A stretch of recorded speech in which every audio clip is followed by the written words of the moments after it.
Os nossos analistas, Gustavo Uribe e Basília, tá difícil hoje o negócio, mas vamos que domingo tá chegando, até lá tá tudo bem, vamos seguir firme e forte. Vai, a gente verga, mas não quebra. Ah, achei que você tava sem microfone, eu falei, ele não ligou o microfone de novo. Mas nós tropica, mas não cai, né, Uribe? Mas saiu o áudio, não, tá tudo certo. Agora, ô Basília, bom, eu até cheguei a perguntar pro professor que a gente ouviu mais cedo, né, sobre isso, sobre a postura que os candidatos devem ter hoje, né? É um momento muito delicado, que qualquer derrapada pode ser de fato fatal aí nesse segundo turno.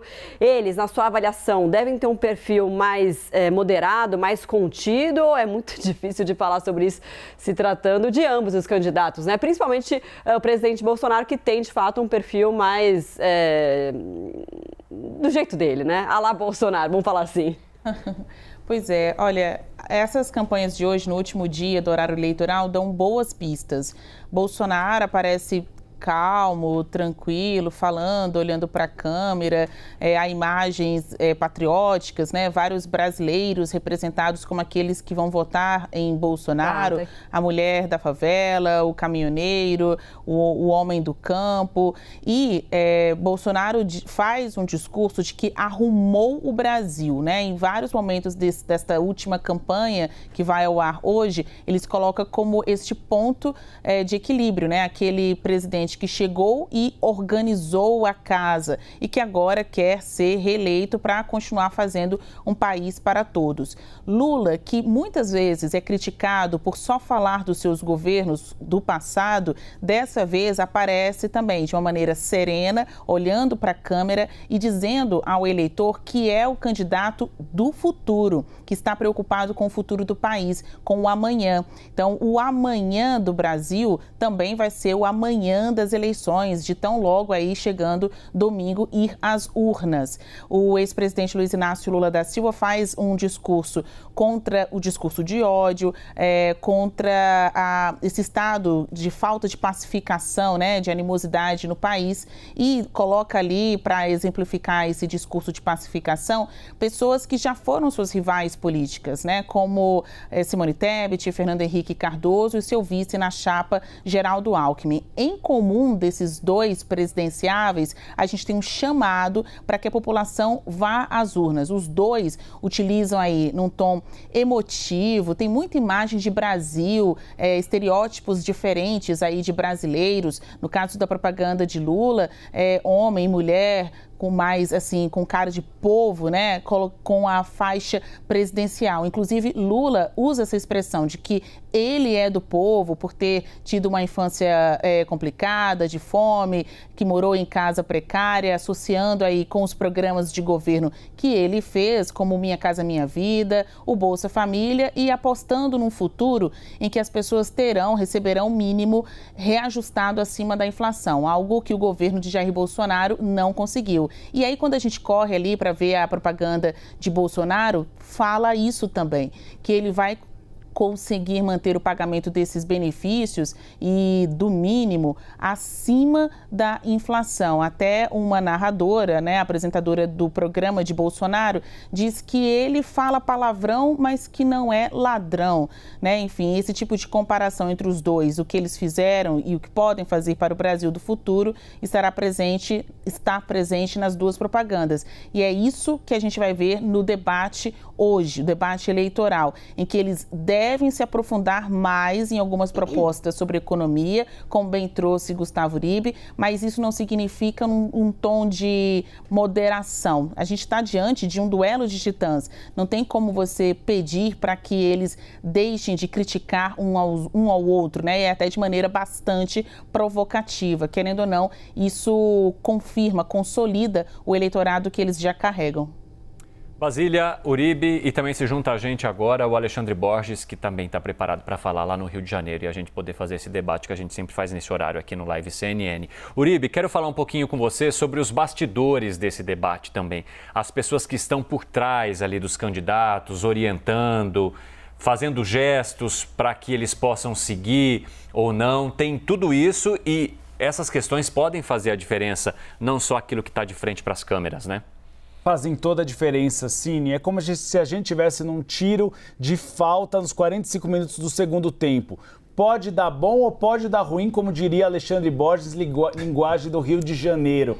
O que a gente tem é, nos bastidores de Luiz Inácio Lula da Silva, alguns nomes importantes. Nós temos Olga Curado, que é uma especialista em gestuais. Houve uma avaliação de que no debate da TV Bandeirantes, Lula estava um pouco nervoso, bebia muita água, pigarreava, mexia muito as mãos. Isso não é muito positivo para o telespectador, que gostaria de ver um Lula um pouco mais enérgico, mais direto.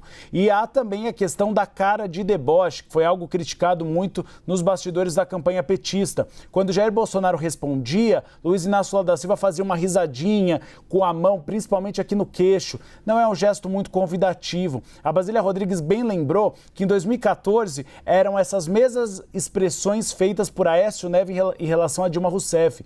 E parte do eleitorado nas pesquisas qualitativas avaliava que era um gesto de arrogância. Então, Olga Curado vem para tentar tirar todo esse gestual. E temos Simone Tebet, que fará hoje uma caminhada na Candelária ao lado de Luiz Inácio Lula da Silva às 18 horas, mas que também tem ajudado no discurso na área da educação e na área de saúde. Simone Tebet, no primeiro turno, o desempenho dela foi bastante comemorado nas redes sociais, como sendo a vencedora de todos os debates, por ter sido incisiva, mas não agressiva. Acho que esse é o segredo para um bom desempenho no debate eleitoral. Do outro lado, Jair Bolsonaro não gosta muito de media training, mas conta com Flávio Bolsonaro, coordenador da campanha, e Carlos Bolsonaro, considerado o guru da campanha eleitoral. E aí você falou dos gestos, Cine, é algo que foi bastante perceptível nos primeiros debates. Carlos Bolsonaro costuma ficar na plateia com o celular na mão, vendo a temperatura das redes sociais. Quando é para que Jair Bolsonaro continue no assunto, ele faz esse gesto, ou seja, mergulhe.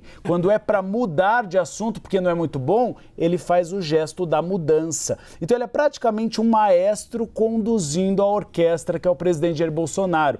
E temos Sérgio Moro. Sérgio Moro, que no primeiro debate estava bem ao lado de Jair Bolsonaro, ele tem ajudado na lembrança de alguns escândalos de corrupção, sobretudo Petrolão, para ajudar Jair Bolsonaro. O tema das rádios, que causou tanta polêmica nessa semana, deve estar no discurso do presidente Jair Bolsonaro. E aí a ideia é linkar corrupção do passado com essa nova denúncia que Alexandre de Moraes disse que é vazia, enfim, mas essa nova denúncia feita pela campanha de Jair Bolsonaro de que seria uma tentativa do PT roubar a vitória dele nas eleições deste ano. Então o que a gente tem visto é que os candidatos continuarão com clima de ataque, mas o segredo de debate da TV Globo, que tem uma grande audiência, é não ser agressivo, ou seja, pressionar, mas com cara de paisagem, com cara de tranquilidade. De plenitude, né? Ó, para mim tá tudo bem aqui, tô seguro, tô firme, tô tranquilo, né? Agora, Borges, um debate como esse, né, tão perto do segundo turno, é capaz de virar voto ou ele só consegue atingir o indeciso? É capaz de virar voto, sim. Eu quero pegar um parênteses também em relação ao que o Uribe falou, esse ponto da comunicação não verbal, do gestual, de ser incisivo sem ser agressivo. A palavra que a gente usa tecnicamente é assertivo, né?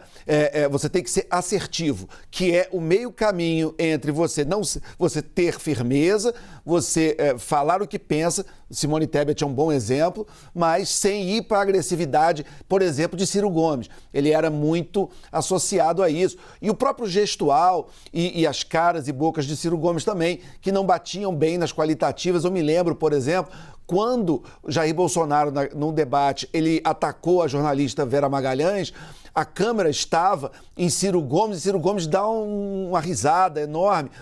Ele achou graça do ataque que Bolsonaro fez a Vera Magalhães e não pegou bem para ele. As pessoas viram ele rindo, depois ele tentou consertar, depois ele tentou dizer que não era bem assim, mas ele que já tem um histórico de algumas frases mal colocadas, principalmente em relação às mulheres, aquela risada não pegou bem. É aquela história, pode ter sido uma injustiça ou não, de repente ele deu uma risada porque achou aquilo absurdo, mas o que importa é como as pessoas interpretam, não só o que você fala, mas também como fala e o seu gestual. Então, por isso é que esses profissionais são são procurados. Então, a campanha de Lula, além de ter esse reforço, por exemplo, de André Janones, que está o dia inteiro nas redes sociais dizendo que hoje vai fazer, vai acontecer, vai ter uma surpresa, ele com o empresário Paulo Marinho mostrando imagens de Gustavo Bebiano, enfim, fazendo todo tipo de agito para tentar dizer que eles têm uma bomba para levar para o debate. Mas Lula, no papel dele, ele está fazendo o dever de casa. Ele está estudando, ele foi curado, ele está tentando melhorar o desempenho. Já Bolsonaro é o oposto. Quem conhece ele, quem já foi carrapato ali de cobertura, sabe que ele é muito personalista, muito individualista. Ele gosta de brincar que o nome do meio dele é Messias. É uma brincadeira que ele faz, chegou o Messias, enfim. Então ele tem muito essa coisa de ele é que dá o tom, muito mais do que ele ouvir. Ele tem uma intuição muito aguçada, confia na própria intuição e, a princípio, é o que deve ser o mais importante no tom dele hoje no debate. Bom, vamos fazer o nosso giro então, sem entregar a tocha, sei lá, qual cidade hoje a gente pode colocar, lá em Teófilo Otoni, né? Gostei. Basília Rodrigues, quero saber de você, há um dia e algumas horas para a votação de segundo turno, o que as campanhas de Lula e Bolsonaro ainda precisam mostrar? Economia, né? O que a gente vai ver hoje no debate à noite. Novamente, o tema economia estará sendo posto aí como um desafio para ambas candidaturas. Lula não sabe falar de corrupção, Bolsonaro não sabe falar de pandemia, mas os dois não conseguem se sair bem no assunto economia. Uribe? Tem de mostrar, de um lado, Luiz Inácio Lula da Silva se consegue responder às denúncias de corrupção de uma maneira um pouco melhor do que foi anteriormente, e do lado de Jair Bolsonaro tentar desmistificar e tirar muito das críticas que vêm sendo feitas nas redes sociais em relação à desindexação do salário mínimo e também a retirada do desconto de saúde e educação da tabela do imposto de renda. Para ti, Borges. Bolsonaro precisa continuar a fazer o que ele fez nos outros debates, que é encurralar Lula. Já Lula precisa aprender a sair das cordas, a ter boas frases, boas respostas, presença de espírito para poder responder e não ficar apanhando e tonto a cada soco que leva. Muito bem, a gente não tem, a Camila não está aqui hoje para cronometrar o tempo, todos saíram vencedores, Empate tá? técnico aqui. Então. Empate técnico. Troféu de participação. Valeu, Acho que gente. quem ganhou foi o Borges e o Uribe perdeu naquele desindexação até terminar a palavra, já foi 1 minuto. Recebemos mensagem da nossa editora-chefe de que estão apurando o resultado, então vocês aguardem um pouco, já comunicamos o vencedor. Então não foi empate técnico, tá? Espera só um pouquinho.